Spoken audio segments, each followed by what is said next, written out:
আসসালামু আলাইকুম, সবাই কেমন আছেন? আমি সোনিয়া আফরিন চলে এসেছি নতুন একটু রেসিপি নিয়ে। আজকে আমি আপনাদের সাথে শেয়ার করছি বরিশালের বিখ্যাত ইলিশের পানি খোলা রেসিপি। আমি আগেও একবার করেছিলাম বিখ্যাত এই রেসিপিটা, সবাই এত বেশি ভালোবাসা দিয়েছেন, কিন্তু ওইবার আমি মাছগুলো ভেজে করেছিলাম, কারণ বাসার সবাই পছন্দ করে এর জন্য। কিন্তু এবার আমি পুরো অথেন্টিকভাবে মাছটা রান্না করব। প্রথমে কড়াইতে তেল দিয়ে দিয়েছিলাম, তেলটা একটু গরম হয়ে গেলে ওইখানে দিয়ে দিয়েছি 3 টেবিল চামচের মতো পেঁয়াজ বাটা, দিয়ে দিয়েছি প্রায় 2.5 টেবিল চামচের মতো কাঁচামরিচ বাটা, আরও দিয়ে দিলাম এইখানে আদা ও রসুন বাটা, দিয়ে দিলাম এইখানে জিরা বাটা। এখন দিয়ে দিব স্বাদ মতো লবণ, তবে লবণটা আমি মাছে আগে মেখে রেখেছি, সেই জন্য অল্প একটু দিলাম। দিয়ে দিচ্ছি এইখানে ধনিয়ার গুঁড়া আর অল্প একটু হলুদের গুঁড়া।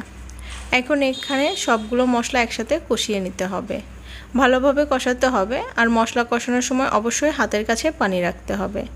আমি মশলা কষানোর সময় সবসময় পানি রাখি। এখন দেখেন আমি একটু পানি দিয়ে দিব, পানি দিয়ে মশলাটাকে আর একটু কষাবো। যখন ঘন বলক উঠে যাবে তখন মাছগুলো এক এক করে দিয়ে দিতে হবে। আমি 2টা মাঝারি সাইজের ইলিশ নিয়েছিলাম, তার কিছু টুকরা এখানে অ্যাড করে দিলাম। এখন মাছগুলো দেওয়ার পরে একটু সময় রেখে আমি এটার মধ্যে দিয়ে দিব পরিমাণ মতো পানি। পানির পরিমাণটা আপনারা আপনাদের পরিমাণ অনুসারেই দিবেন। আমি এইখানে প্রায় 2 কাপের একটু কম পানি দিয়ে দিয়েছি। যেহেতু রেসিপির নামই ইলিশের পানি খোলা, সেই জন্য পানির পরিমাণটা একটু বেশি দিতে হবে। ঘন বলকে মাছটা হয়ে যাবে। যখন বলকটা ঘন উঠে যাবে তখন আমি এটাকে নেড়েচেড়ে এপিট ওপিট করে দিব, কারণ মাছ এক পাশ হলে আর এক পাশ না হলে খেতে মজা লাগবে না। আমি সম্ভবত এটা অফ ক্যামেরায় এপিট ওপিট করে দিয়েছিলাম, যেটার ক্লিপ নেওয়া হয়নি। এখন ঘন বলকের উপর আমি দিয়ে দিলাম কয়েকটা কাঁচামরিচ, আর এটা দেওয়ার পরে আমি ধনিয়া পাতাটা অ্যাড করেছি। সব রেসিপিতে আমি ধনিয়া পাতা অ্যাড করি, আপনারা চাইলে স্কিপ করে যেতে পারেন। আমি এটাকে আবার 10 মিনিটের জন্য লো আঁচে ঢেকে দিলাম। এখন আঁচে আঁচে মরিচটা সিদ্ধ হয়ে যাবে আর মাছটাও বাকিটা সিদ্ধ হয়ে যাবে। দেখেন কতটা লোভনীয় লাগছে।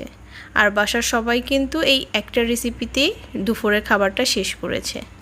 আপনিও যদি আপনার একটা তরকারি দিয়ে দুপুরে সবাইকে মন তৃপ্তি করে খাওয়াতে চান, তাহলে অবশ্যই এই ইলিশের পানি খোলা রেসিপিটা ট্রাই করবেন। আমি এখানে 2 পিস মাছ ভেজে দিয়েছিলাম, কারণ আমার হাজব্যান্ড মাছ ভাজা ছাড়া খেতে চায় না, সেই জন্য ওর জন্য 2 পিস মাছ দিয়েছি ভেজে। এখন আমি মাছগুলো আবার এপিট ওপিট করে উল্টিয়ে দিয়েছি, যেন মাথাগুলো প্রপারলি সিদ্ধ হয়ে যায়। এই পর্যায়ে চুলার আঁচটা মাঝারি রাখতে হবে, একেবারে লো রাখা যাবে না, যেন বলকটা ঘন উঠে যায়। সেই জন্য আমি এটাকে ঘন বলকে জাল করে নিচ্ছি। ঝোলটা একটু ঘন হয়ে আসবে আর একটু করে করে ঢেকে দিচ্ছি, যেন মাছগুলো ভালোভাবে সিদ্ধ হয়ে যায়। এবার ঢাকনা তুলে আমি মাছটা সার্ভ করে নেব। দেখেন উপর দিয়ে তেলটা বের হয়ে গেছে, এটা কিন্তু পুরোটা মাছের তেল। আর দেখতে কতটা লোভনীয়, খেতেও কিন্তু অনেক বেশি জোশ ছিল। মাশাল্লাহ, সবাই অনেক তৃপ্তি সহকারে খেয়েছে।